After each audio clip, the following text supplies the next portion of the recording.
From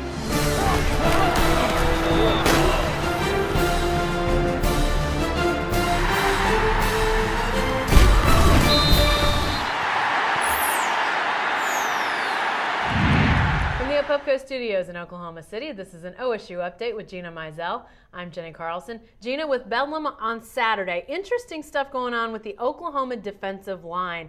Got some injuries, got some problems there. Is this a chance for Oklahoma State's offensive line to really give Brandon Weeden a chance to throw the ball? Well, they usually do, so that's not anything different. OSU's got one of the best offensive lines in the Big 12 and probably in the country, with just a lot of veterans up there, and have really kept Brandon Weeden upright the whole season. They've either allowed 10 or 11 sacks, can't remember the exact number, but it's not a lot. And so, yeah, that was probably the best chance for Oklahoma to disrupt this offense, is to get a lot of pressure on Brandon Weeden, do a good job of, stopping the run, maybe stopping those backs in the backfield, and trying not to, leave that secondary out on an island, I guess you could say. If you got to blitz a little bit more, and then, those safeties and those corners are kind of out there by themselves, then that could be trouble based on what we saw against Baylor. Obviously, giving Brandon Weeden a chance to throw is important, but giving Joseph Randall, Jeremy Smith some chances to run, right, that could be big too. Talk a little bit about that balance. Is Oklahoma State going to maybe look to balance that out a little bit more with Oklahoma's defensive line problems? Well, I would actually look for Joe Randall to get some carries early, just based on the fact that he had those fumbling troubles, trying to get his confidence back up. I talked to